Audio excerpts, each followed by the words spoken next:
And then it was, the bill was indicating accredit and register qualification.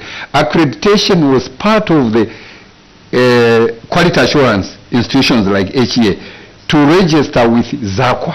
The next process was for them to register qualification on behalf of Zambia.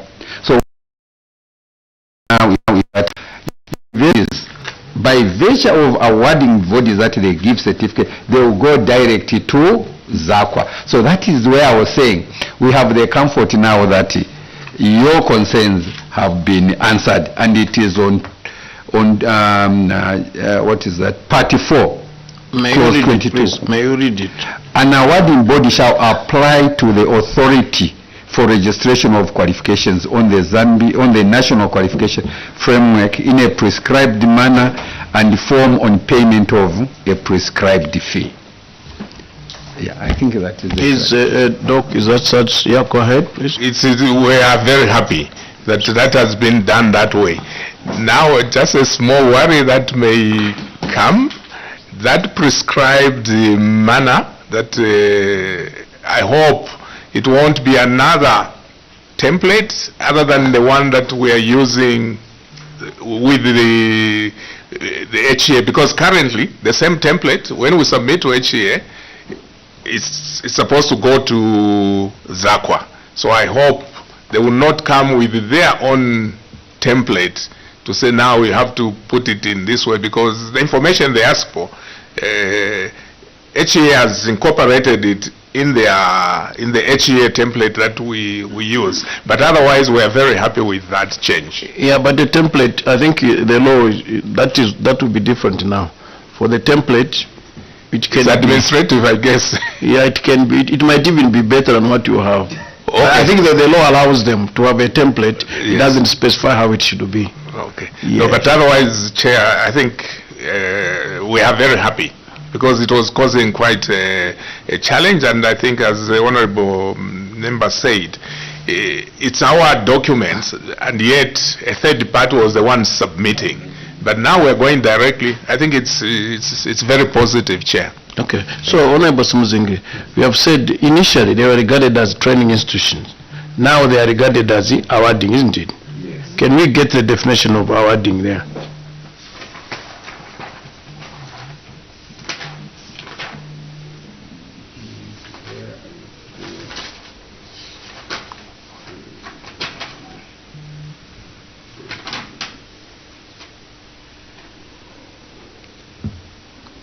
So it means initially awarding was done by HEL. No, we were awarding still, but what we awarded was registered by HEA. So it was HEA which was awarding then. That's what I want to get it clear. Yeah.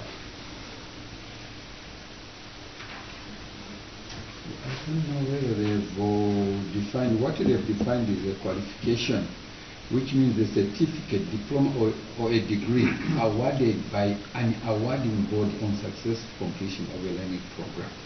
But I think it is, maybe I've missed, but there's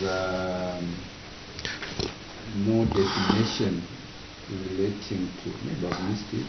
No? Yeah, here it is. An awarding body means an institution issuing qualification formally recognizing the achievement of an individual following a standard assessment procedure. So now, what work will the? I just want you are the experts here. Yeah, you are calling HEA. Yes. So what work will it be doing now? What is the role of HEA? The mic. Yes. HEA is a quality assurance body whose role is to regulate higher education subsector. All universities accredit. It means that you cannot operate as a university without an accreditation from HEA.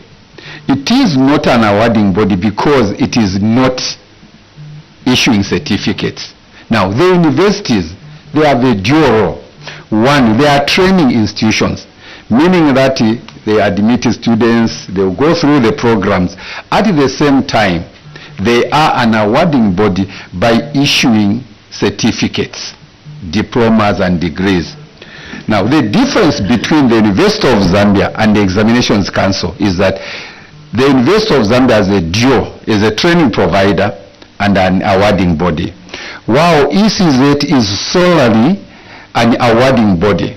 It doesn't train anything. Its role is to award certificate in the schooling system. So that is the major difference. Yeah, so anyway, it's very clear, higher education, the other one's dealing, yeah, because really, in a real sense, nothing much has changed. It was the law that was not phrased properly. Exactly. Yeah, so in terms of the actual activities, but I still want you to comment now, though you haven't seen what template they will give you as you hand in, how efficient will it be? How easy will the work be for you to hand these to ZAKA? Without anything being polluted. Like you said, you had some instances where information would change along the way. Yes. We think the proposed method or law is good in the sense that we will take our learning programs for accreditation to the Zambia Higher Education Authority, HEA. HEA has a template which was agreed upon with the Zambia Qualifications Authority, because it was supposed to be a one-way process using the same template to end up to the registration of the qualification. So now, that was a challenge, because when we submit, HTA would say, okay, we have accredited your program, now we are submitting it further. And then when they do so, you find that it's rejected. Let's assume that learning program is rejected for registration as a qualification by ZAKA. So then the information will flow the same way through HEA, but because our interaction was with HEA, we were not privy to the communication between HEA and ZAKA. So HEA will just tell us ZAKA has rejected on ABCD grounds. But those grounds, sometimes maybe someone somewhere missed a phrase or something. It could be something else, as you are saying, Chair, it could be distorted. So, because I remember specifically in our case as University of Zambia, we had some programs where when the ZAKA directly came to us to say, but we are waiting for these programs. We had sent comments, because HEA rewrites the comments from ZAKA on their headed paper, and it's easy to miss out one or two things. It can happen. So we realized, certain things were not presented to us by HEA the way ZAKA wanted them. So now we had to, we more or less had to break the law. Now we are doing it informally by the side to ZAKA with the officials there, which was, so that way we were able to correct what they wanted.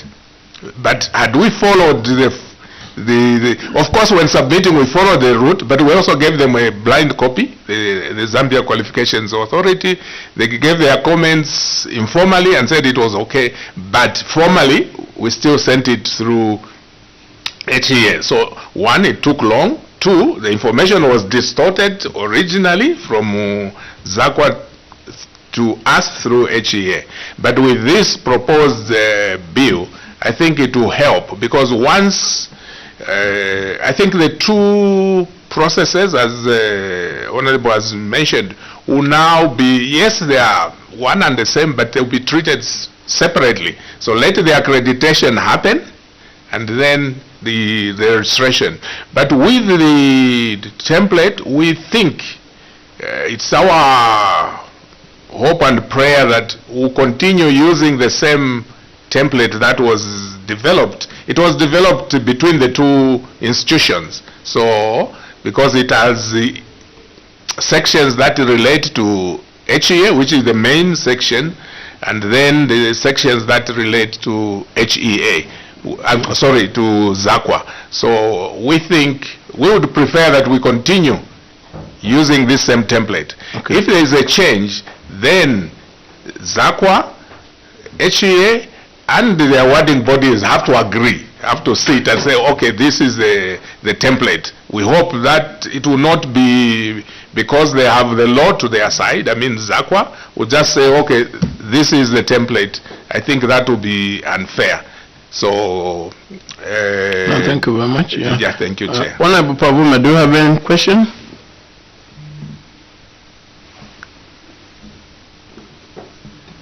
Can you see your hand up?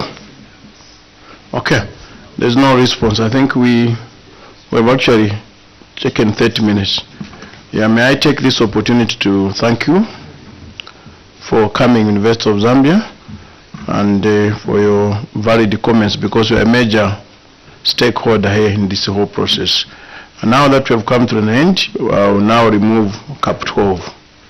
And thank you very much for coming. Thank you, Chair, but I thought you would give us.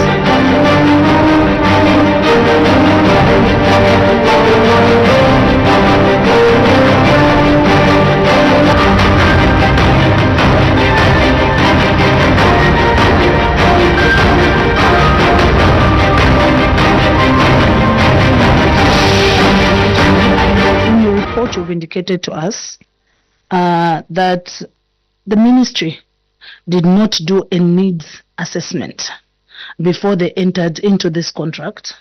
That resulted in the ministry procuring things that, I mean, they could not use. It's the same in my constituency as well. They took computers and laptops to schools that do not have power and there's no solar. So the computers, as I'm speaking, are still just parked like that. Just make us understand how the ministry could enter into such a huge contract of more than $400 million without having a needs assessment done. Isn't that should have been the prerequisite of the ministry going into this contract? How did they get into this contract without the needs assessment? Thank you. Submit.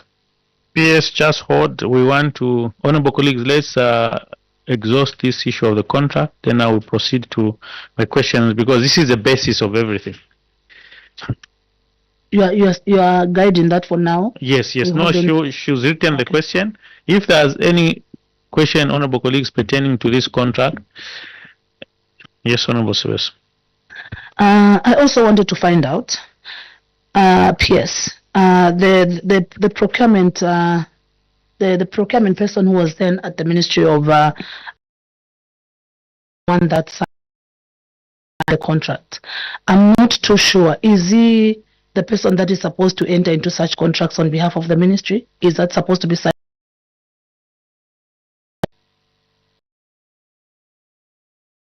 Thank you.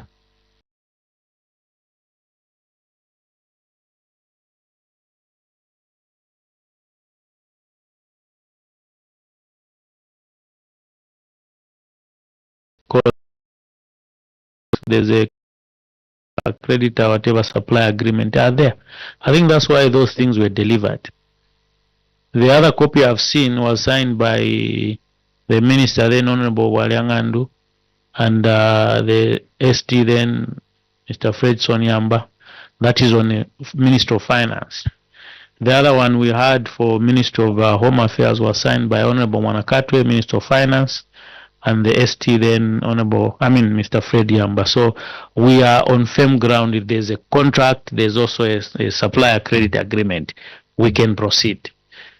There are two questions, PS. You can answer those two questions.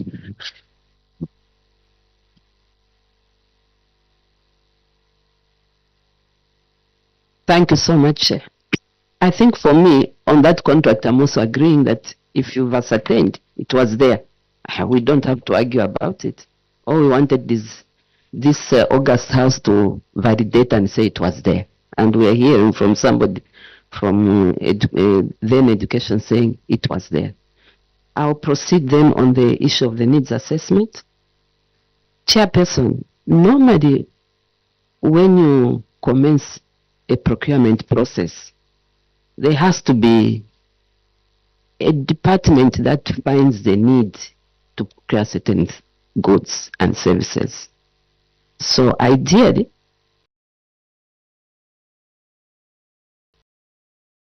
contract between the Minister of Education and the service provider with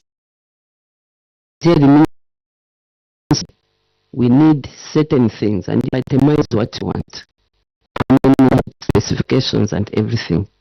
But in this case, even me, after perusing all the documents that are there, and after interviewing, and I think they will come in, my team will come in, it appears that that need assessment was not there.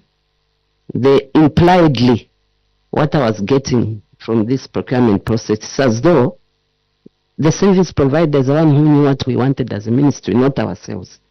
But I'll seek clarification further maybe from my team, especially those that were there, and especially the procurement person who's there, because these are technical issues. You can't just dream from nowhere. You have to actually say, we need certain things.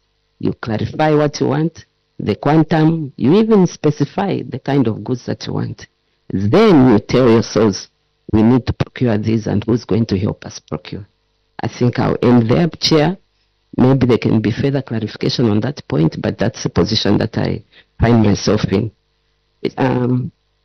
Secondly, on the procurement person, usually from inception, ever since I came to the Ministry of Education, I'm talking from what I know. When signing these contracts, it's a PS who signs, witnessed by a procurement person.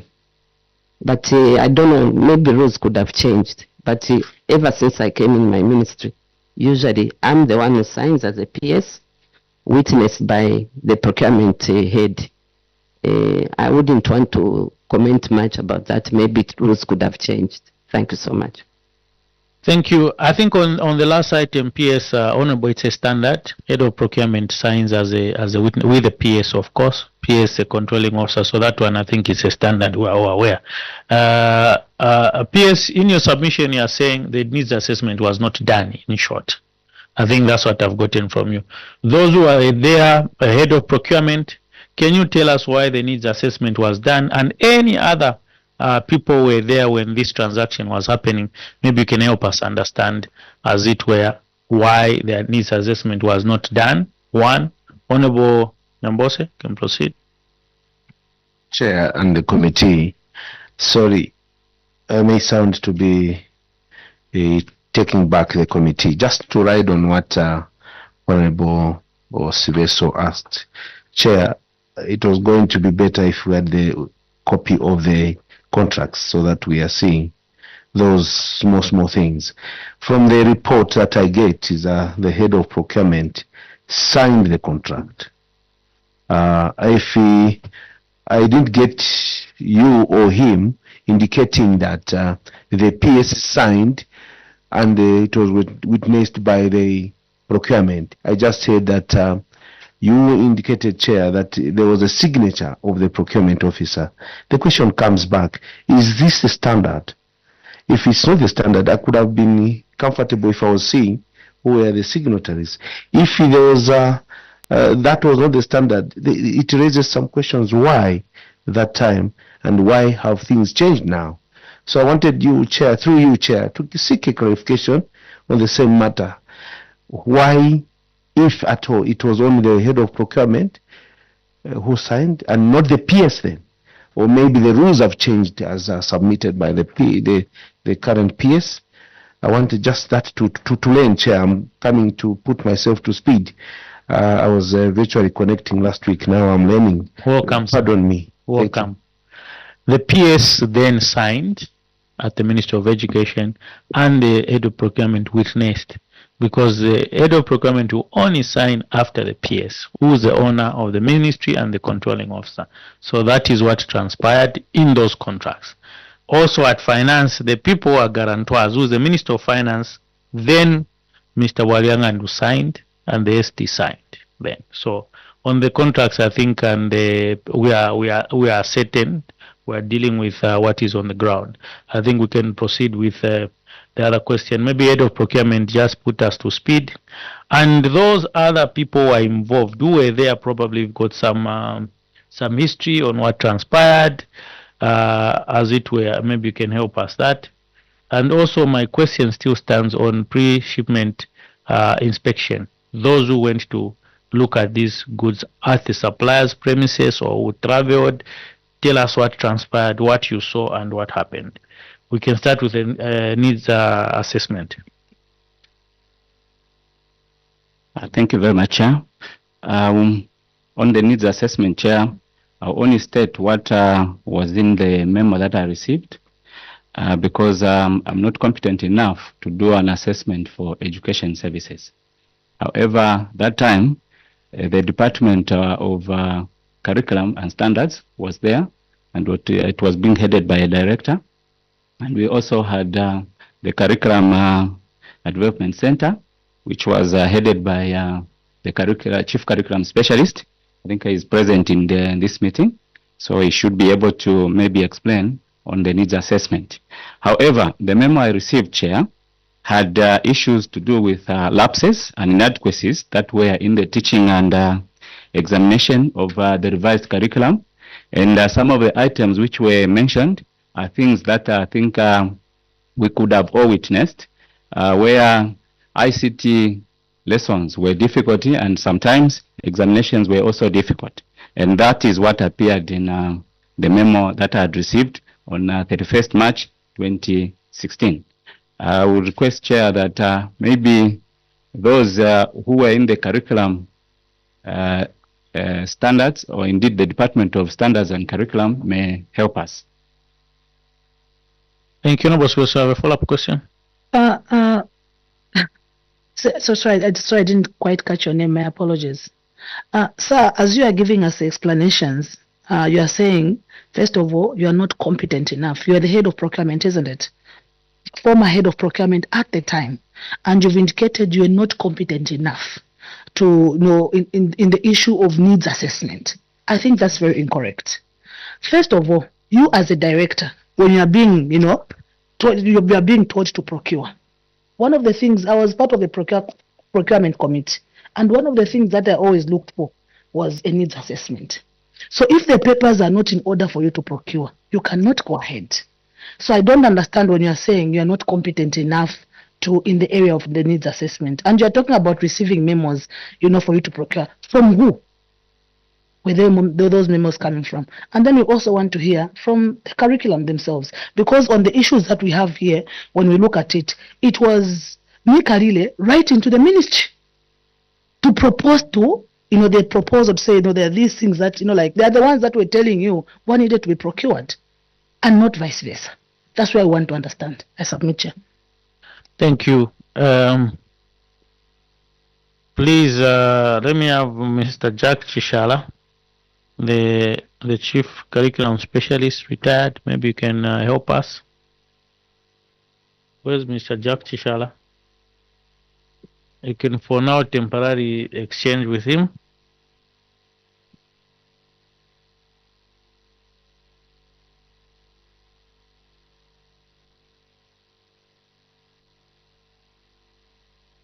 Upon you, we are not yet done with you.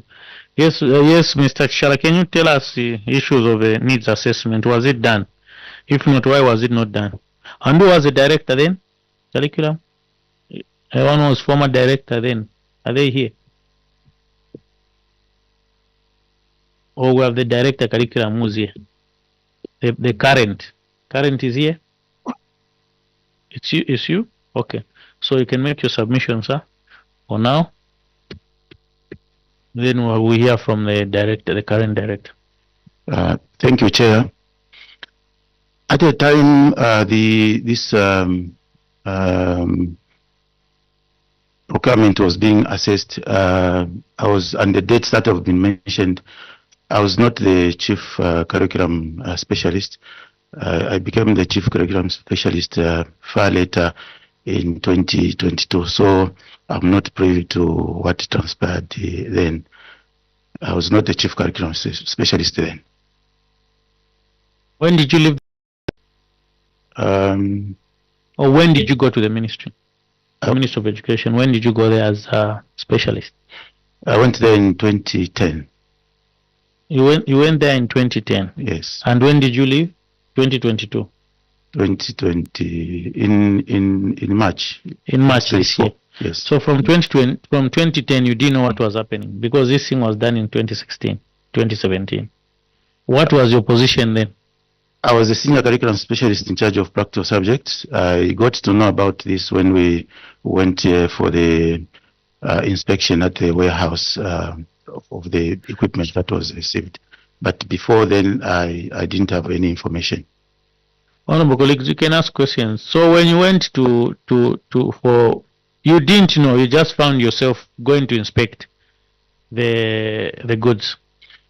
There was a memo that was written to all the directorates inviting officers to go and inspect the equipment that was, there were the teaching and learning materials that were procured for the Ministry of Education. Yeah, kindly tell us the dates and which place you went to inspect these goods and what you found at the aforesaid warehouse for the supplier. Before, just take note of that question, Honorable Nyambose. Chair, I just wanted to find out from our officer there to help this committee understand if he was not the one involved in the assessments, then yes, he was involved in the needs assessment process at the ministry, so that we learn from that person. Him was saying he's not involved, Chair. I wanted to establish who was there, who was involved. If not, we should be told whether there was nothing done in terms of needs assessment. Thank you. You can proceed and answer those two questions.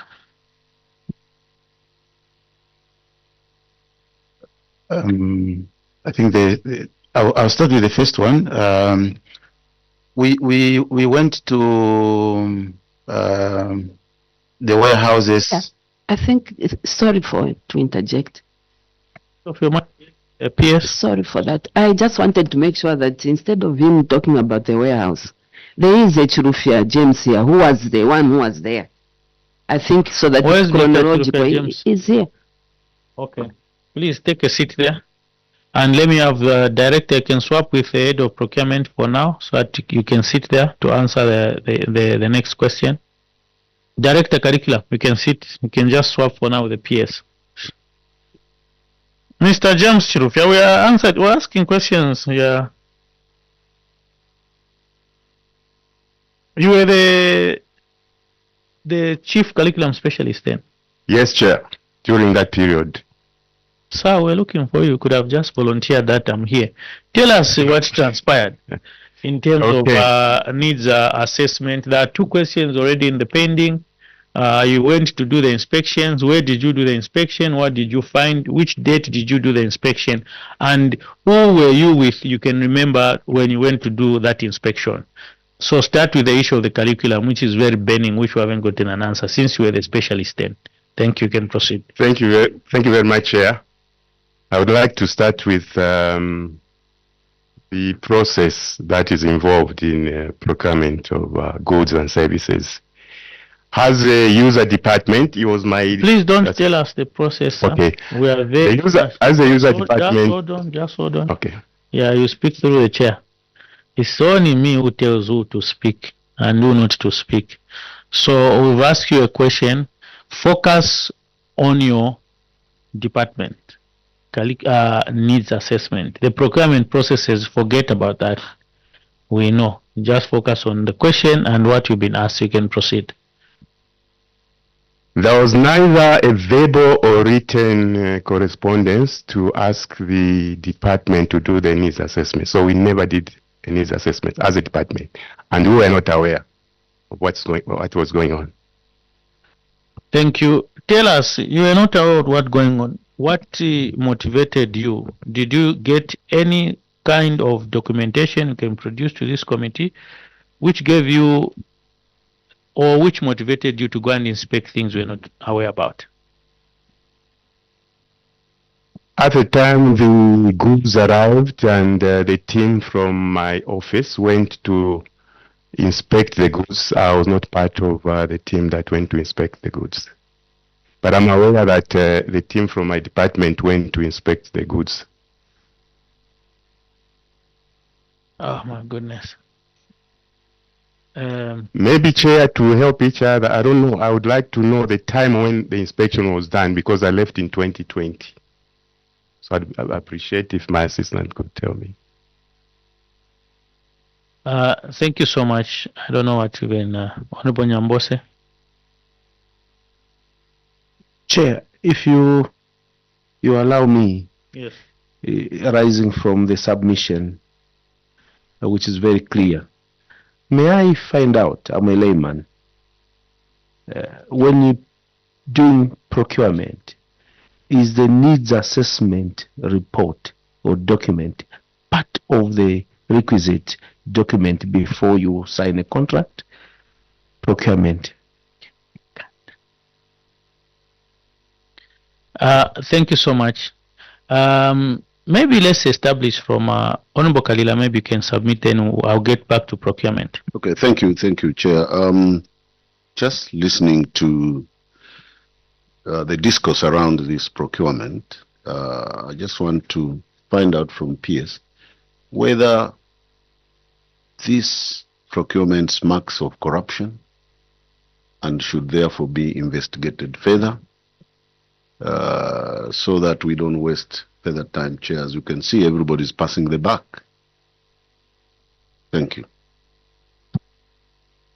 Thank you. PS, that's your question. You can hold on. You proceed and answer. There's a question from Honorable Nyambose. And maybe my question before PS, you come in, then you head of procurement.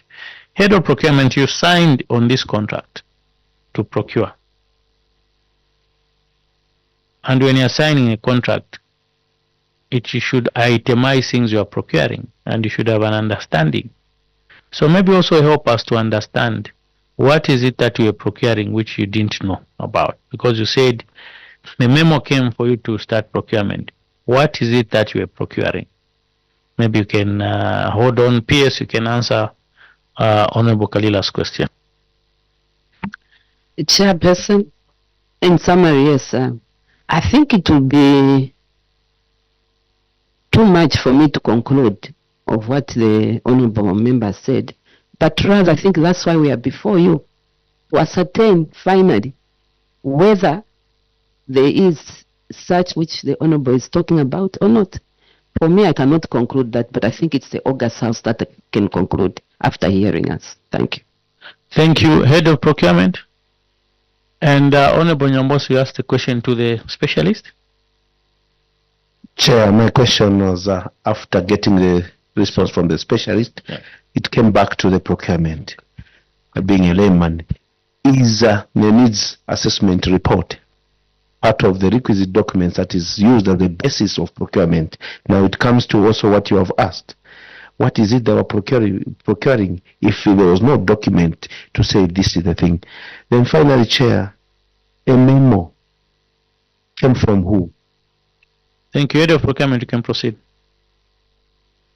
Thank you very much, Chair. In my opening, when I was responding to the first query, Chair, I said on 31st of March 2016, the Permanent Secretary then wrote to the Office of the Head Procurement and Supplies Unit. It was Mr. Henry Tukombe. Mr. Henry Tukombe was the Permanent Secretary for the ministry at that time. And so he wrote to my office, this is a memo with a list which he was itemizing equipment that was to be procured, delivered, supplied, assembled, and transported to various schools, itemized, and it was deemed as a method self-financing agreement, which was a loan. And so there were items that were indicated in that memo, and those are the items with quantities that were taken into the various processes, Chair. Then to come to the needs assessment, Chair, from the procurement point of view, we may not call it a needs assessment, but a requisition. A requisition. So maybe a needs assessment could be a different document, but ultimately it comes into a requisition which requests by office to start a procurement process. And that we had, Chair. Thank you. Honorable colleagues, this issue is slowing us back to what we're dealing with Home Affairs. First and foremost, do you have those documents you're talking about? The memo from the PS? Do you have that memo? Then which was given to the PS? Chair, not to my knowledge, we don't have. Please, if you have that memo, would want it, and any other documentation. Auditor General, did you find those memos, those requests from the PS then? Thank you, Chair. I'll ask my colleagues to assist me. Mr. Makasa. Thank you very much, Chair. I don't think I'm in a position to confirm right now, because as you have seen, this audit process has taken a bit of time. But however, it's something we can peruse through our files, if need be, for us to confirm. I submit, Chair. Thank you. Honorable Siweso, then Honorable Nyambosa. Through you, Chair. The procurement head said at the time that there was a memo that was done in 2016, and that's the information that we have here. Mikalile wrote to the ministry in 2016, and they've itemized things that they wanted to procure. They were giving that facility to the ministry. What I want to find out from the head, because the requisition is supposed to be identified by the ministry themselves. So what I want to find out is that, the letter from Mikalile came to the ministry in 2016 for that offer. I wanted to find out at the time that the requisition was done, it's there. So there was a letter that was done, I think, in 2016. Please, the Secretariat can have that later. Do you have it? Yeah. Is it part of the submission from the PS? Yes. It's on page what?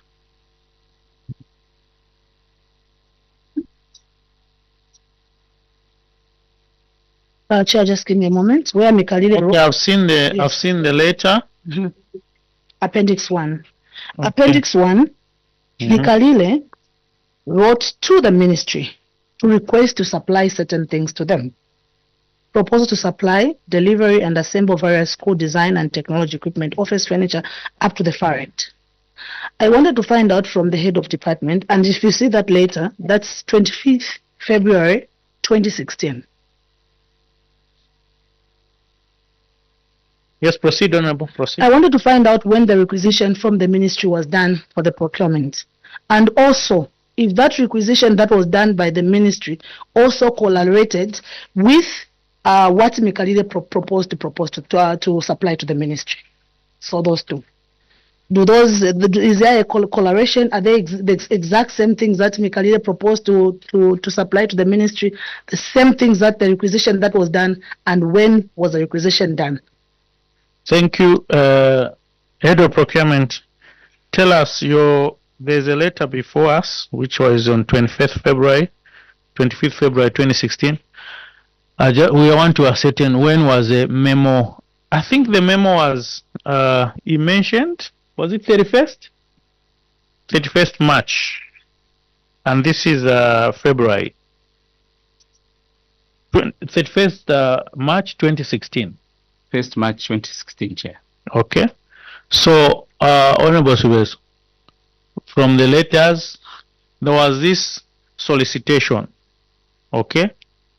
A company writes to say we can do this. Okay. Then the ministry says, let's start procuring these issues. I think this was done on 26.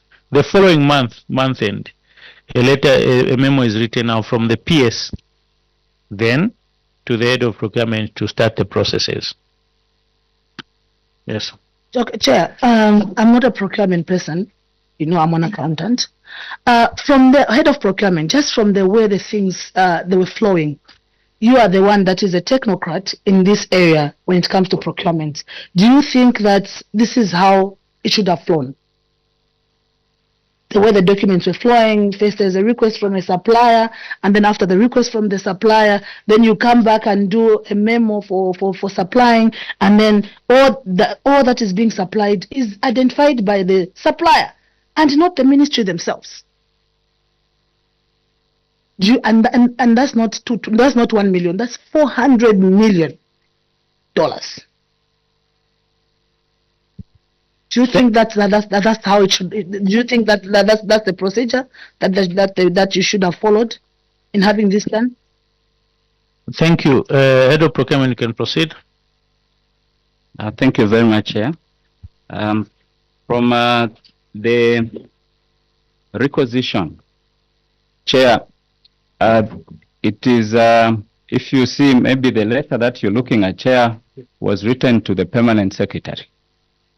And the office of the Permanent Secretary could have had reasons why he had the letter from the date he received it to the time a memo was sent to our office.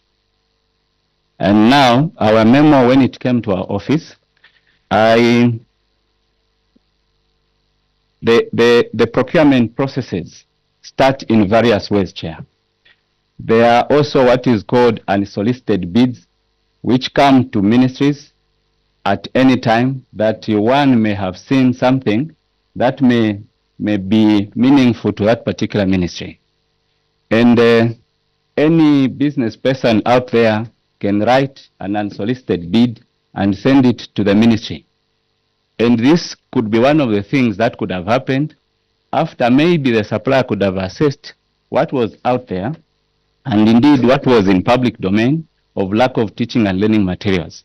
And this supplier wrote to the ministry, and the ministry, through my permanent secretary then, wrote a memo requesting this office, my office, to proceed with a procurement on a self-financing loan. This is what transpired, and it is legal, Chair. Thank you. Honorable Kalila, then Honorable Nyambo.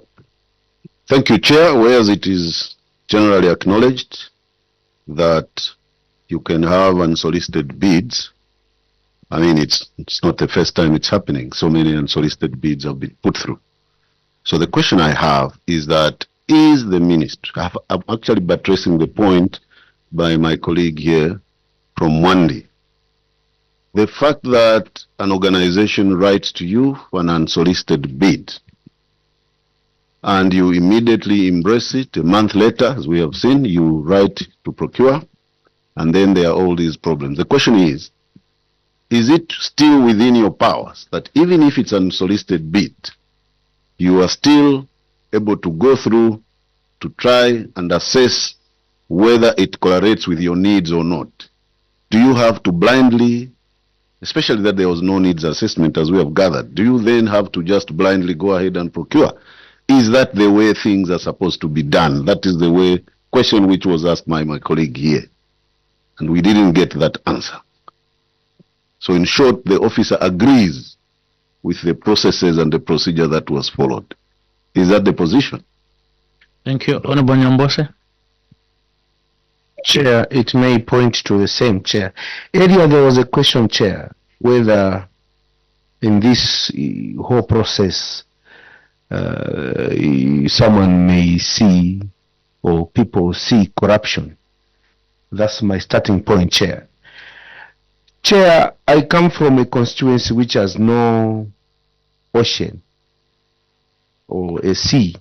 Then someone comes to Chasefu to say, we want to supply a ship or boat. Then I do a memo, a boat that cannot be used in Chasefu. Whether it's self-financing, is that boat going to add value? What I've seen, Chair, my short perusal of this report, is that there was a wasteful expenditure. goods which were supplied to schools which do not offer technical drawing or whatever they were given to them. Schools which do not have electricity, they were given gadgets to use which do need electricity. Chair, $400 million, things that cannot be used in these schools. And they say that there was a memo. Chair, I come back to the question to the procurement or to us here, Chair. Is that the standard? That because the permanent secretary does a memo without checking the needs or having a needs assessment, whether you just say, we need a boat, a ship. Then you bring a ship because someone is ready to supply a ship. Where are we going to use it? So I wanted to learn from the procurement that there was a no-need assessment. This chair, we may be going round and round. There is more to it that points to corruption, because this is waste of expenditure, whether it was a loan, and this loan is the Zambian people, Zambian government, who are going to pay for it. That's my understanding, Chair. Procurement.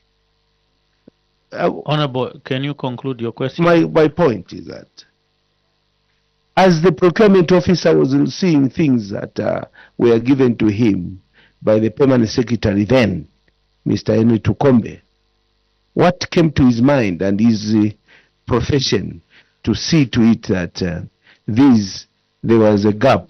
What advice did you give to the PS then, if there was a gap in terms of the other requisite information like assessment reports? Thank you. Thank you, Honorable. Honorable colleagues, PS, the committee is laboring to understand. And from the onset, I think, honorable colleagues, we need to make progress. We don't have a luxury of time. Needs assessment was not done. The fault is with you, ministry. Because you are supposed to come up with needs assessment before you procure. If I tell you I've got 10 tippers and excavators and I've got low beds and everything, it's you to say, as we've got low beds, we just want 2 excavators and what? I cannot give you what you don't want. Is that not the position, PS? Chair, that's the position. And I think to just add on, it's not the PS who requisitions. It's the department that is concerned. So at that time, I'm not seeing all those things happening. I don't know. It's my ministry, I know. I can't run away from the fact that the wrong things were done, but they were not properly done. That's all I can say. Thank you. Honorable colleagues, we won't get any other different answer. The process was not followed in terms of the procuring entity. I think we can progress. Yeah, we've ascertained that that's the position of the committee. I think then again we've ascertained there's a contract for that matter. But there are all these defects. There are a lot of issues pertaining to that. Like Honorable Kalila said, I'll borrow his words, unsolicited. We've seen it. It's not this first time ministry is doing that. You can write, we have this. If you do a proposal, write nicely and send to a ministry. It's upon the incumbent ministry to sit to say, our appetite is this. We can only get 10 desks and so many vehicles, period, which was not done by the ministry. So we'll proceed. I think for me, PS, that now we established that the contract is there, especially PS budget as well, because you are the people involved with the calculations of interest and all that.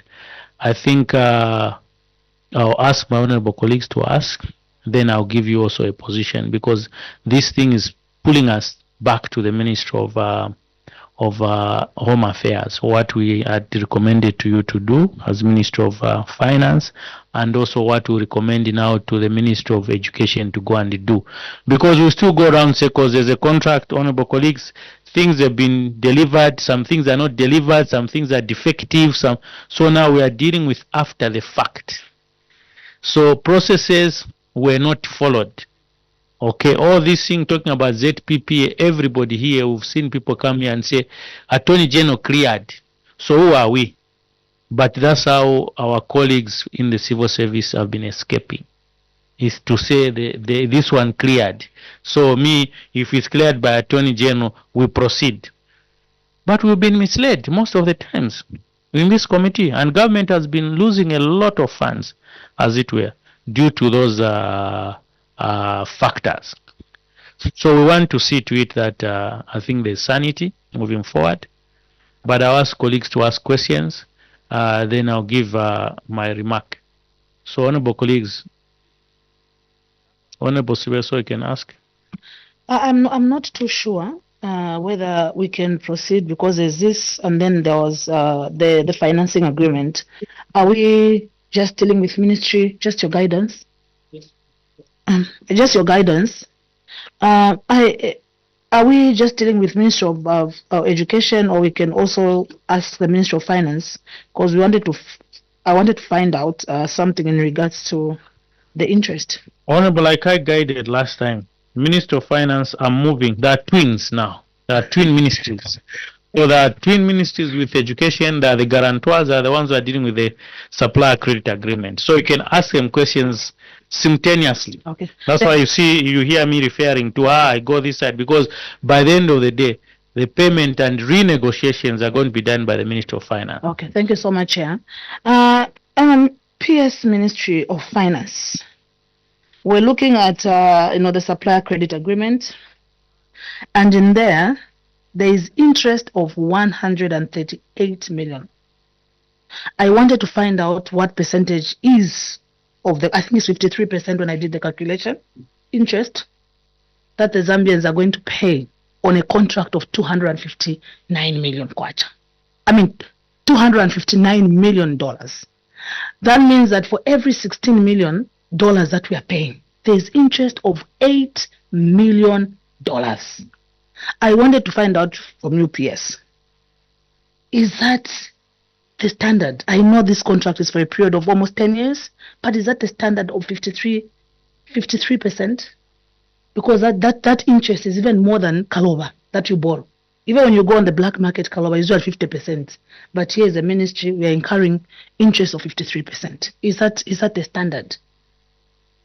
Or what made you sign that contract with such exorbitant interest? I submit. Thank you. PS, you can proceed and explain. Thank you, Chair.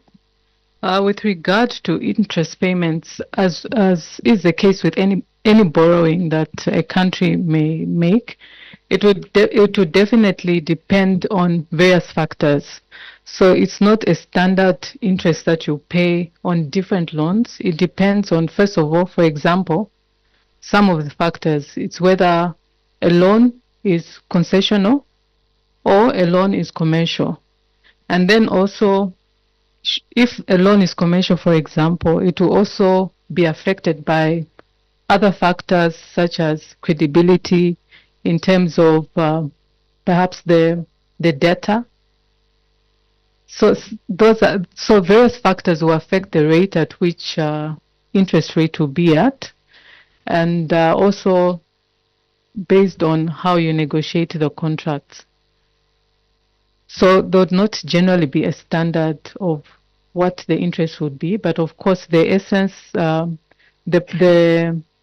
responsibility, of course, in this case of government is to ensure that as much as possible the interest negotiations are done with interest of ensuring value for the money that is borrowed. I submit. Thank you, Honorable Kalila. And then Honorable Sibeso will come. Thank you, Chair, once again. PS, that's from Finance. Given the fact that we seem to have noted various irregularities over this procurement right from the beginning, and the fact that we've been informed that things were not done properly as they ought to have been done, and now we are sitting with this contract for which government is set to lose or to pay $400 million. Is there an avenue or avenues to correct this situation by renegotiating with this supplier? And if there is, have you commenced such renegotiations? And what form do you hope that this could take? Because certainly we can't, Chair, just sit back and let such a huge amount of money go like that when it's clear that some of these staff are not needed by these schools. Some are defective, some have not been delivered. Are we just going to accept it like that? So what is being planned so far? Thank you, Honorable Kalila. Honorable Subeso can proceed. Thank you so very much. PS Ministry of Finance, I'm literally struggling with the answers that are being provided to this committee. Now, it's just a reminder that when we are having this committee, we're sitting on behalf of the Zambians. And the Zambians are the ones that are going to, pay the debt. We are struggling with debt. PS, in your answer, you've indicated that actually, in short, you're saying you see nothing wrong with the interest of 53%. You are saying that I know that there are different types of loans. Has it ever happened that with the Ministry of Finance that you've borrowed at such a rate before, or it's the first of its kind? And just even, I think there's no one of us here who can even go to even banks. The loans, the interest rates for banks are even much cheaper, commercial banks, compared to how much we're getting at. Are you comfortable with what was done at 53%? Is that what you're telling us as a committee, or the Zambians out there, that yes, we borrowed at 53%, this is how far we could negotiate, and you're fine with it? I submit. Thank you. PS Budget, you can proceed. I know there's a submission which you did, Honorable Kalila, she did a submission. They're in that process, but later answer for herself for your information. Thank you. Thank you, Chair. With regard to the issues which were raised regarding some irregularities which are basically indicated in the submission, I think among them are some items delivered broken and so on.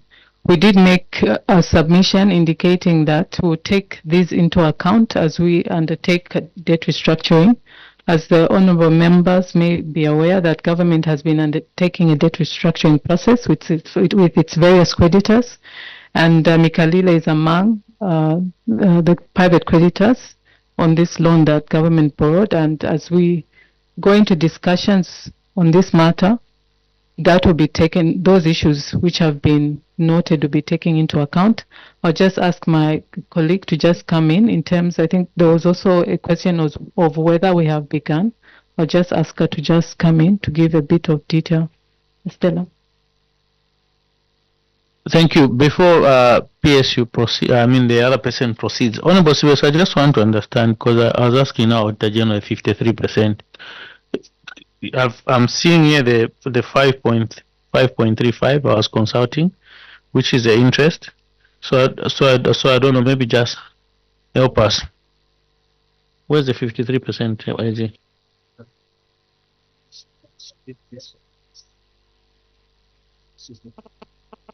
That's not the position.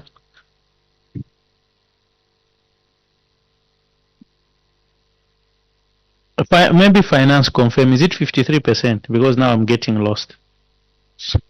PS? The interest was 2.85% plus LIBOR, but my assumption is that I think what is being looked at is the total interest vis-a-vis the loan.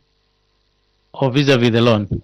Okay. And that's help us, you technocrats. Just hold on, Honorable. Hold on. PS. I was at a point where I had asked my counterpart to come in because there was a question regarding whether we have commenced discussion around this debt restructuring. Come, let them explain first what we understand. Thank you, PS. So as you have rightly put it, we are in the process of renegotiating, restructuring the debt, external debt. We have reached agreements with the official creditors, who are the bilateral creditors. This is the countries, for instance, China, France, because they are organized in an official creditor committee. Then the bondholders, we've also reached agreement and we've commenced payment. So the next set is the private creditors. These we have to deal with on an individual basis. So we are undertaking those discussions. With Mikalile, we have not yet commenced, largely due to the fact that there's also some element of undelivered items which has been reported to the ministry. So it was our view that perhaps once we get clarity on what exactly is owed to Mikalile, then we can be able to proceed with the negotiations, because that's when we'll know the extent of the debt that is owed to Mikalile. I submit. Honorable Mawumba. Thank you, Chair. Chair, maybe the best the PS Finance can help this particular committee, because if you look at the questions that you have posed and Honorable Sweso is coming up with 53%. We've got a supplier credit agreement before us. This particular conversation we are having here, I guess, is being broadcast live. The Zambian people are listening. PS, I think it would be in the best interest of this committee for you just to confirm, because what you are confirming is not based on assumption. It has to be based on documentary evidence of what is available. What interest rate did you agree or your means agree with the supplier? So that we are able to narrow on this divergent view where we have got the 53% and what is in the document provided before HASIE in terms of supply credit agreement seems to be different. So could you confirm what is the official position of the Ministry of Finance for the sake of the Zambian people who are listening out there and for the sake of this particular committee? I submit, Chair. Thank you. Just hold on, Honorable. Honorable colleagues, the documents are speaking to us. I'm now just concurring with what Honorable Mawumba is saying. We have the interest rate. If we do our calculation, okay, let's say my calculation, okay, wait, my calculation entails that the principal amount, okay, the interest which is stipulated in the document is 53% of the principal amount. Not that the interest is 53%. No, that's not correct. Yeah. So I think I wanted us to clarify this categorical so that we are all moving, because I was getting now confused. Which document am I looking at? So, PS, before Nabanakoka you come in, you've got these your documents. Please confirm. Then my two honorable colleagues will come in, confirm what is your interest rate. Then our Honorable Anakoka will come in, and then Honorable Sibeso. PS, you can proceed. Thank you, Chair. So in terms of what was agreed, yes, the interest margin was interest at 2.85% plus 6 months LIBOR. And in terms of the interest sum in totality, it was at $138,698,964 US dollars. I submit. Thank you. Honorable Nakoka. Chair, that actually is in fact the query. So just to clarify that the 53% is not coming from any recalculation is being done. It is actually the query that has been raised by the Office of the Auditor General. So we must, I know we've been given a lot of bulk documents, so sometimes it's difficult for honorable members to keep track of all the documents they have been supplied with. But if you go to this document on page 8, given this document on Friday, and it was the basis on which we were going to do follow-up questions today. So on page 8, the table 25, the recalculation of cost of loans using amortization tables. At the bottom of that table, it actually says, as can be noted from the above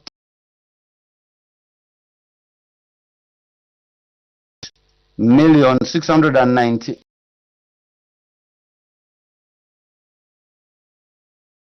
$4 56.5% of the principal amount of $259,250,400 So it is this query that the auditor is bringing to our attention to say, in fact, notwithstanding what is in the agreement, the document Honorable Mabumba was referring to, the actual interest ended up being 53%, even though it is being said as being 2.7 or whatever figure that is LIBOR rate.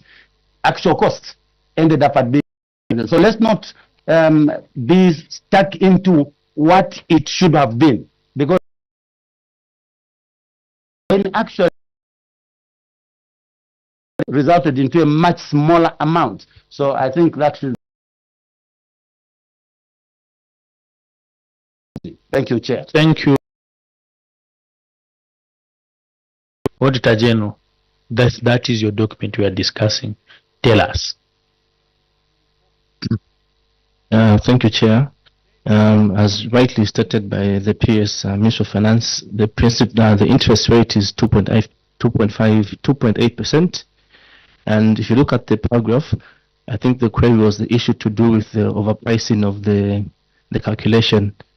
In our query, we are querying the use line method, which resulted into the amount of 138 million, which represented 53% of the total principal.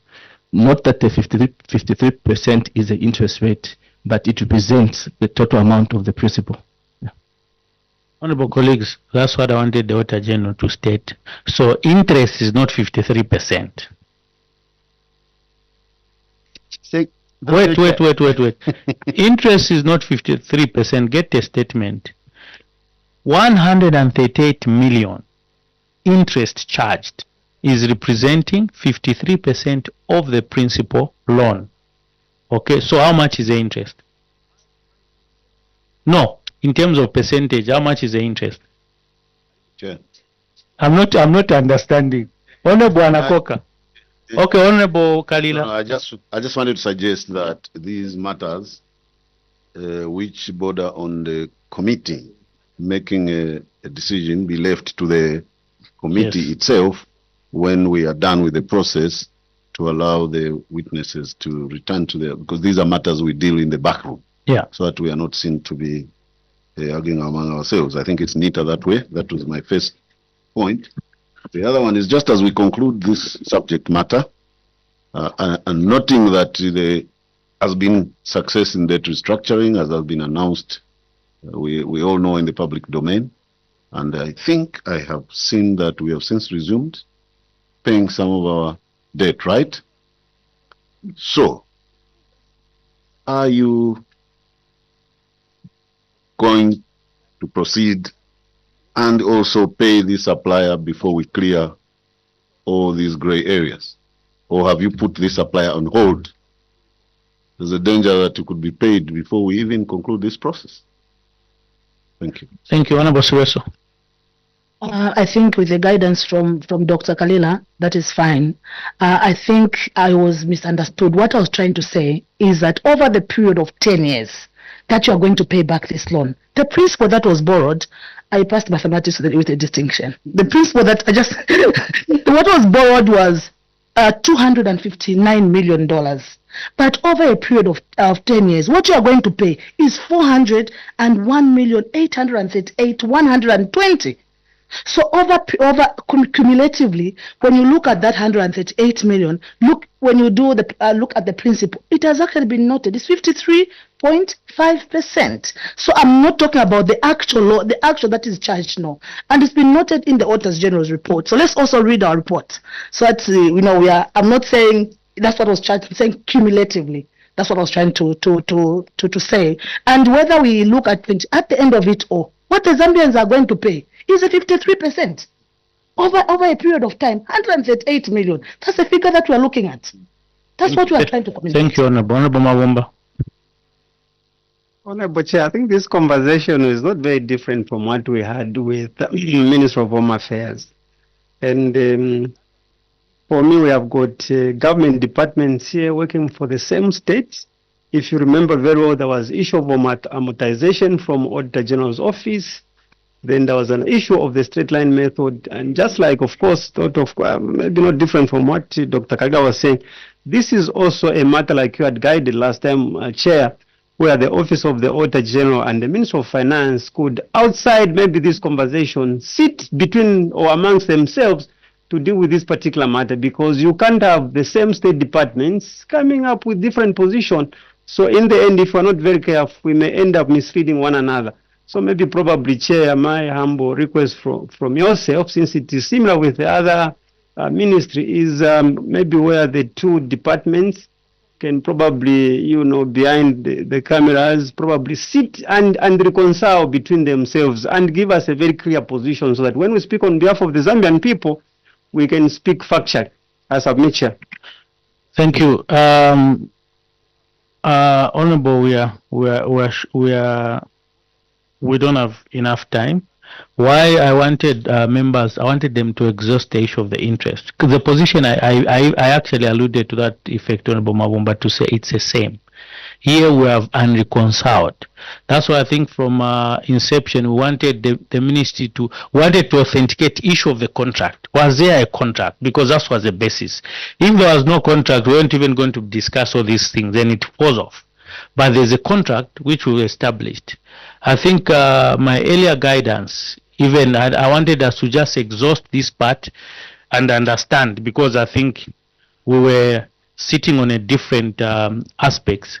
I can attest to that fact that we've gone through this report, honorable colleagues, and I think it's a matter that we have Minister of Finance who have been conferred with that important duty to tell us what methods. I think we discussed earlier, PS, on how these things should be harmonized. I think for this committee, PS and PS Education, there's a proviso that there's going to be debt restructuring and you're going to sit with a supplier. So finance sit with a supplier, like we told you last time. Ministry of Education, reconcile your things. You can't pay for things which are not being supplied. Things which are defective, name them. Sit down and say this was not supplied, this is defective, this is not what, and collaborate among yourselves and have a reconciled figure in the quickest possible time. I don't know how you are going to do it. You've got 12,000 schools who have received this. Honorable Nakoka, let's have one meeting, because now we're going to derail the meeting. Let's have this thing reconciled. I don't know how you are going to do it. Auditor General sampled only 1,200 schools, but you've got 12,000. That I don't know how you are going to do your mathematics. I think for the committee, we want a position on how you are going to do it, on when, because we're not going to talk about things we don't know, the actual indebtedness, because there's a dispute here now. The auditors are saying this was not delivered. We've got fast draining laptops. So agree on what needs to be paid for with Minister of Finance, supplier. Take out what you need to take out, to renegotiate, and I think would want to have a position so that our behalf is to advise government to say this is a position and this is what the government ought to pay according to what you've got. We validated now your contract because it's there. So now I think it's on yourselves to sit down and do your reconciliations. Looking at the bulkiness, I don't know how long, because as we've got 10 days, we need that information so that we can finish our report and then proceed as it were to table the report. Before we come in, PS, Honorable Nyambose, you have something burning. Yeah, Chair. Me, it's an issue of morality and ethics. We are breaking our heads here on things that we have established that things were done wrongly. Now we are negotiating millions of dollars for things that we have not received the value for it. Chair, I know it's not for this committee. Is there a way that responsible former and current officers who has brought this debt, huge debt to the Zambians, be punished or sanctioned. Because it's becoming business as usual. You create a committee to interrogate, you find issues. I'm just from Chasefu. You look at that, I have a problem. This whole country. Do we have any issues? We can, in our committee, find a way of who has brought us to this that we are grappling with. Otherwise, this is business as usual in this country. You do things wrongly, then other people, we are not moving as a country, Chair. I just want to seek your wisdom. Honorable Kalila has reminded me there was a question. It was addressed to PS budget. I wanted to know whether the repayments, whether, first of all, you have confirmed you haven't sat with him yet, but I do know that payments probably have started or are going to. So are you going to pay him, or you will wait until these matters are completely cleared? I know payments are not being done from the Ministry of Education. It's yourselves. So they may not even know. So I just want to know whether you will wait until we clear all these things, or he's just on the list. Thank you. PS budget, you can proceed. Thank you, Chair. So basically, with the debt restructuring, what government had done, after reaching a point at which debt was very high and significant and ability to pay was not there, it undertook a debt standstill. And undertaking the debt standstill was with the purposes of going back onto the table with its creditors to agree. So basically, the debt payments we've commenced, debt payments with regard to our creditors, where we have reached an agreement on the restructured debt that we have. So those are where we have recommenced payments, like the Eurobond holders. Government reached an agreement, the debt was restructured, so we recommenced. Similar with the official creditor so this one we have not undertaken.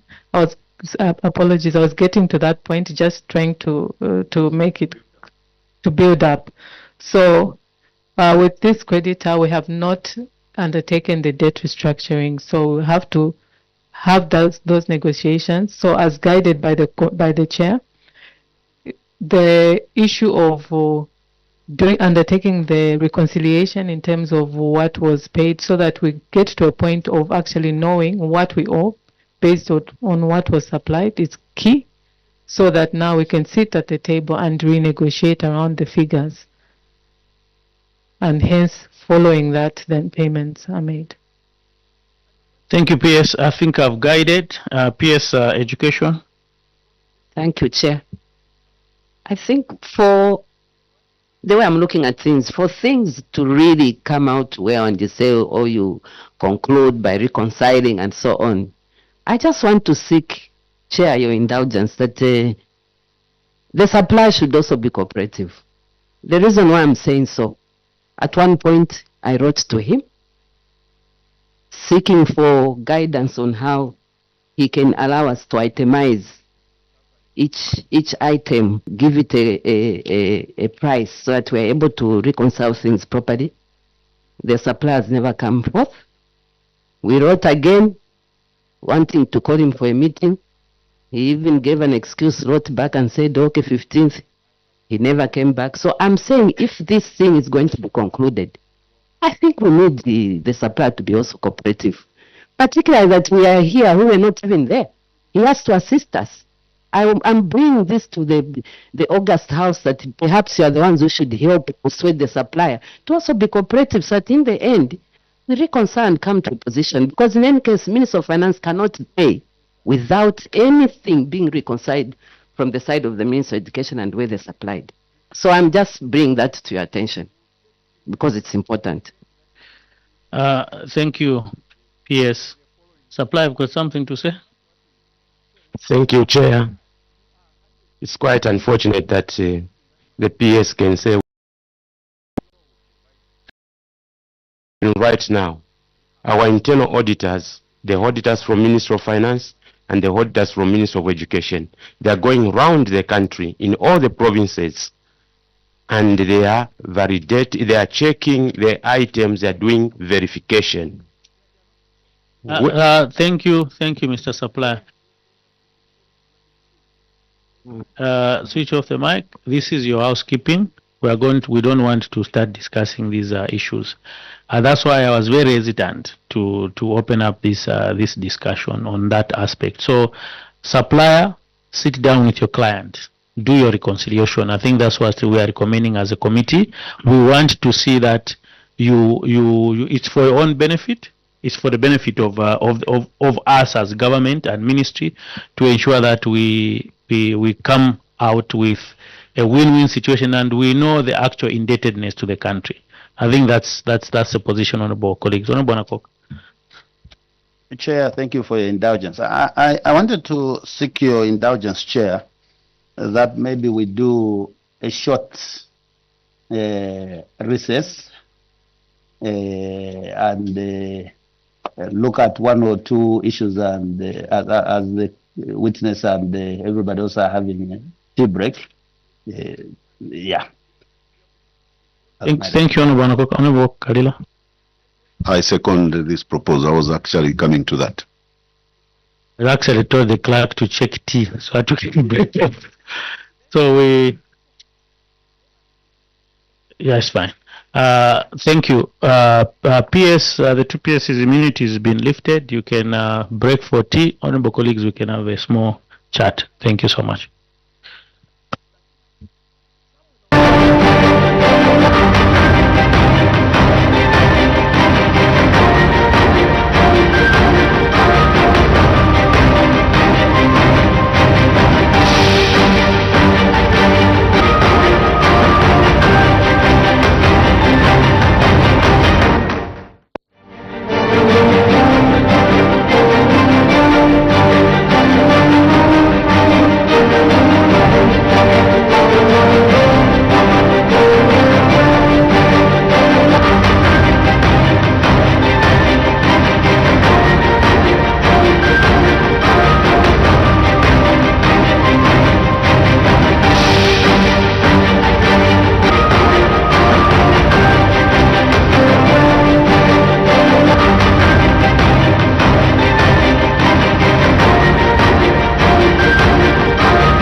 ZAKA, Member of Parliament from Sanzara constituency in the Eastern Province. Thank you.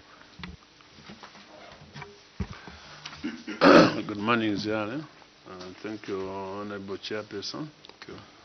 My name is Chinga Muto, representing Karabo Central and a member of this committee.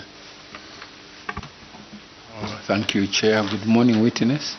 My name is Tyson Simzingiri, Member of Parliament for Gwembe and a member of this committee. Thank you very much, Honorable Chairperson. My name is Mushanga Sydney, Member of Parliament for Bwacha in Kabwe of Central Province and member of this committee. ZIALE, you are welcome. Good morning. I'm Wele Media from the Office of the Clerk. Okay, you may go ahead now. Sure. I don't know, Honorable Pavuma. Honorable, are you getting us? Morning, Chair. Morning. Morning, Chair. Morning, Honorable Members. Morning, Secretariat. Good morning, ZIALE. Hello, Pavuma is my name. I represent the good people of Sakila constituency, Kitwe in the Copper Belt. Thank you. Thank you very much. You may go ahead. Good morning, Honorable Members. I'm Leah Ngulove, Council Secretary for ZIALE, but currently Acting Director.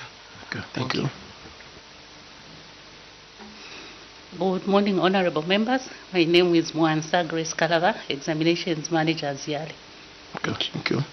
And my name is Harry Kamboni, Chair of this committee and Member of Parliament for Kalomo Central. You take us through the paper, preferably if you could spend about 15 minutes maximum. And then thereafter, members of Parliament will seek clarification. Yeah, so before we start, you are given immunity under Cap 12, so that whatever you say, you cannot be taken to court based on the basis that what you tell us is the truth. If again you tell us something that is not very true, the same Cap 12 can entangle you. So you're free. I think take us through your paper, like I've said. Thank you.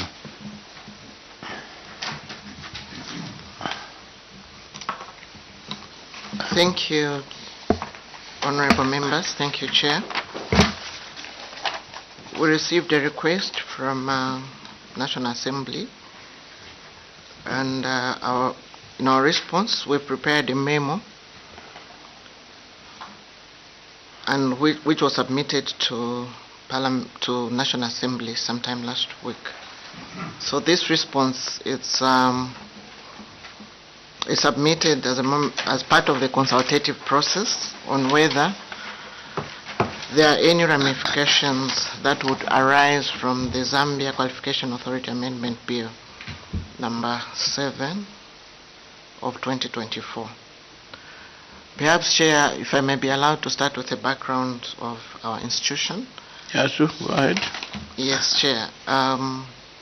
The Council of the Zambia Institute of Advanced Legal Education is a creature of statute. It is a body corporate established under Section 3 of Chapter 49 of the Laws of Zambia. And consequently, ZIALE is an entity with perpetual succession that has legal existence with capacity to sue and be sued. Our mandate, Chair, ZIALE's mandate and roles are clearly prescribed in Chapter 49 of the Laws of Zambia, which forms the basis of the functions, both general and specific functions.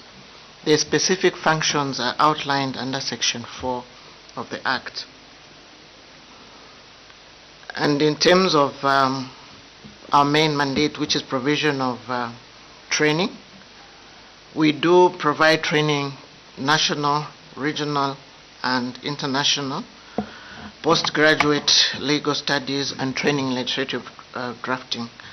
We also conduct other courses, these mainly being the short courses. Our flagship program, Chair, is the Legal Practitioners Qualifying Examination, which is the LPQE, and this is intended for those that wish to practice law in Zambia. So this course is mainly meant for those that have already done the LLB degree. So in our response, Chair, to the request that we got from here, we have noted that there are no, largely we are in support of the amendment, and we have not taken note of any adverse provisions in the amendment bill. And this is largely because we've noted that the amendment will not affect the existence of ZAKA. It will still be the same institution. And the fact that the functions have been redefined to us just shows that the functions of the authority have been broadened, which is also good for us, and we're in support of it. And we're also aware of the fact that ZAKA holds the mandate to recognize local and foreign qualifications in Zambia, which includes ensuring that qualifications are genuine and authentic, as can be noted from Part 3 of the Amendment Bill, which is the National Qualification Framework provision in the Amendment Bill. We are also in support of Part 4 of the ZAKA Amendment Bill, being an awarding body which does not accept holders of qualifications, local or foreign, that have not been verified by ZAKA.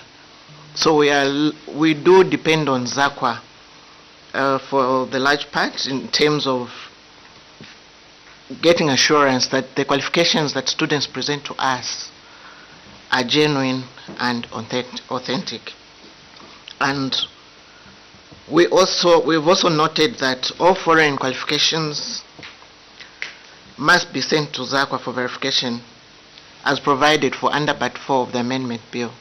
This is one of the functions that we do benefit from ZAKA, because as provided for in Rule 4 of the ZIALE Act, we do depend on ZAKA to verify all the qualifications that students submit to us.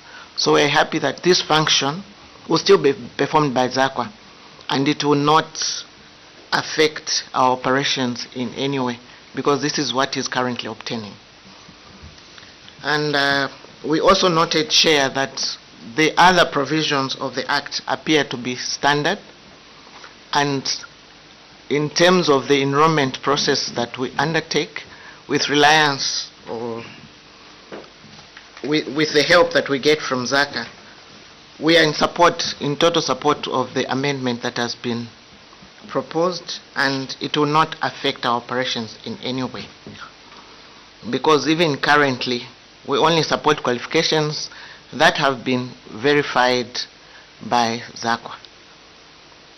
So we are here, Chair, to just make a submission that we are in support of the ZAKA Amendment Bill number 7 of 2024.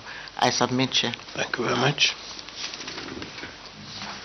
Members of Parliament, if you want to seek clarification of any questions, you may go ahead now.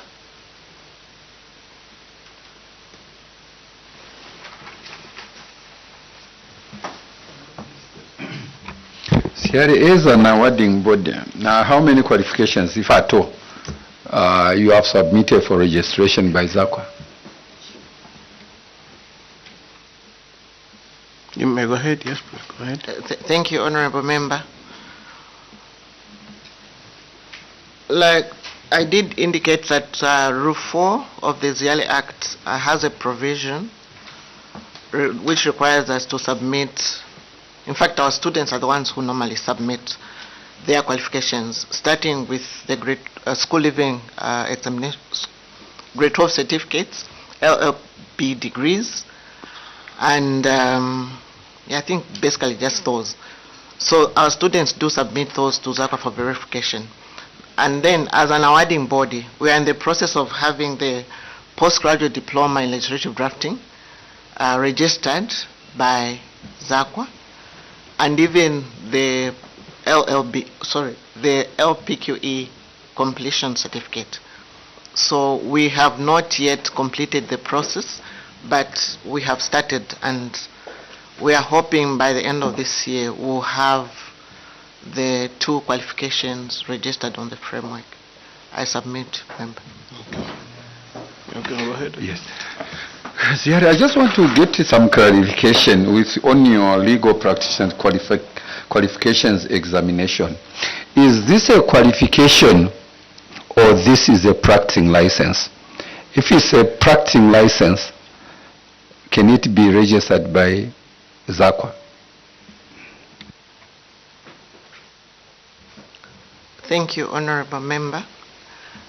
The legal practitioner's qualifying examination certificate, Chair, it's a certificate, it's a completion certificate. It is not a practicing certificate. The practicing certificates for lawyers are issued by the Law Association of Zambia. I submit, Chair. So it's not a license? No, the licenses, Chair, are issued by the Law Association of Zambia and not us. Okay, no, thank you. Honorable members, any other questions? Huh? It's clear. No, thank you very much for coming. And now that we have come to an end, I will remove Cap 12. Thank you very much for submission. Thank you, Chair. Thank you, Honorable Welcome, Members. thank you.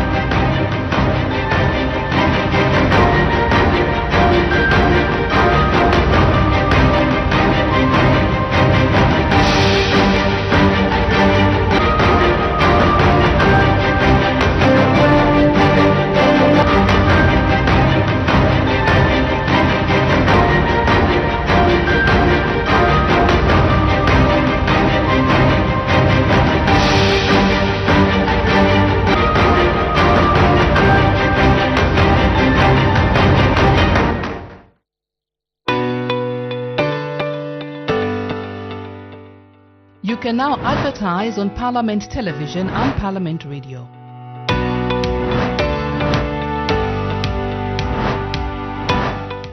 For more information, call 0977 854102 or 0977 536487. Parliament Television, bringing Parliament closer to you.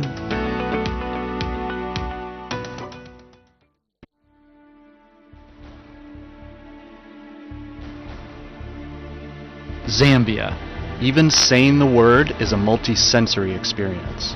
It somehow captures something of the essence of this special place in the warm heart of southern Africa.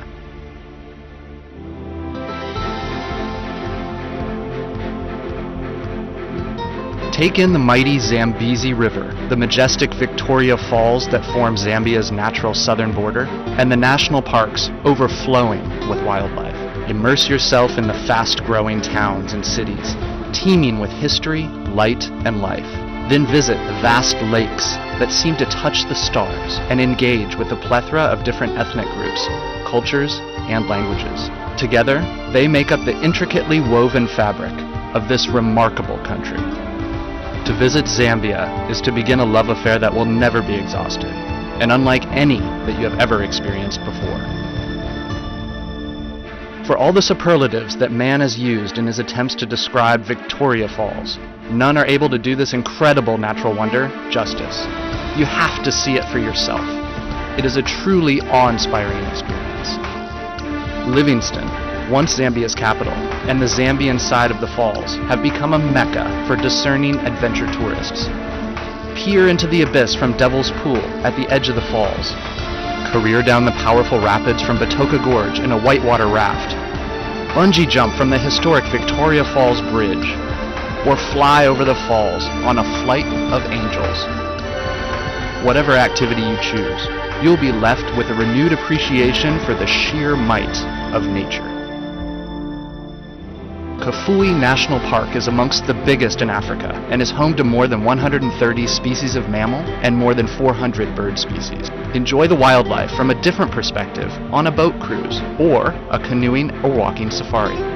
For sheer density of game, South Luangwa National Park is second to none. It certainly lives up to its nickname as the Valley of the Leopard.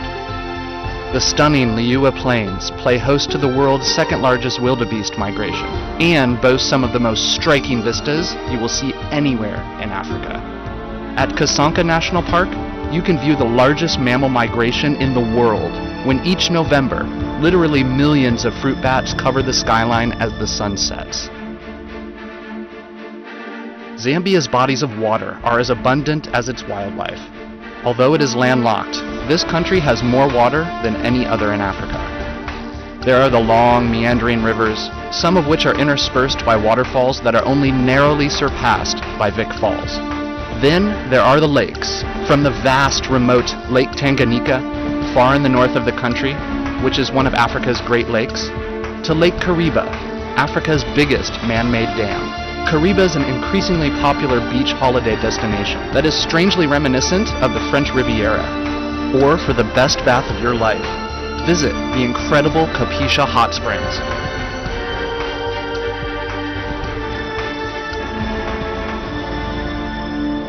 Another unique aspect of this remarkable country are the Zambians themselves. The country is home to 72 different ethnic groups and languages, all of whom have their own diverse cultural traits and traditions. One thing they do have in common: they are all unfailingly warm and welcoming. Zambians are famous for their very own special brand of hospitality, as well as the pride they take in their Zambian identity. Wherever you go in Zambia, you will meet people who will go out of their way to leave you with a positive impression and make you feel at home.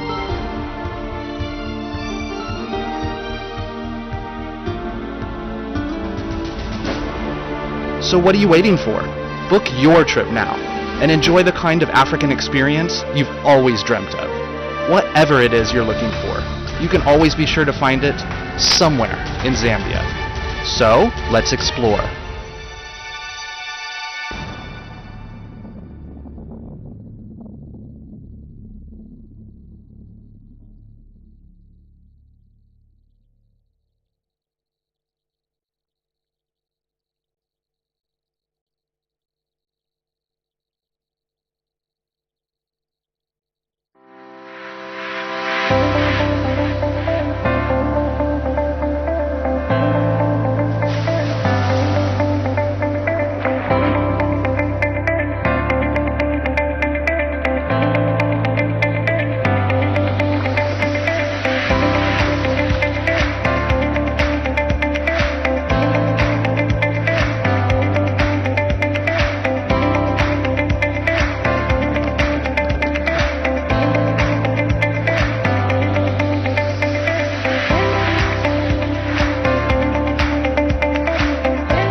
that I love, the land that I cherish, so close to my heart. This land, founded on freedom, grounded in justice, love for all mankind. It's a land where every person is born free, And it's a land of peace, of love and unity. this land, Zambia, land of the strong, home of the brave, our land, Zambia, free men we stand in this land. In this land, beauty all around, there is no other, love like a mother's, love for her child. Oh, there's nobody come and take our peace away. Let no one take what is free for all to share. This land, Zambia, land of the strong, home of the brave, our land, Zambia, free men we stand in this land. Ooh, I believe the better days are surely coming, and I believe that we can make it through the night if we lay pride aside, put a trust in God. Learn to love each other. You must sister, you're my brother. Right or wrong, together we are stronger. So don't let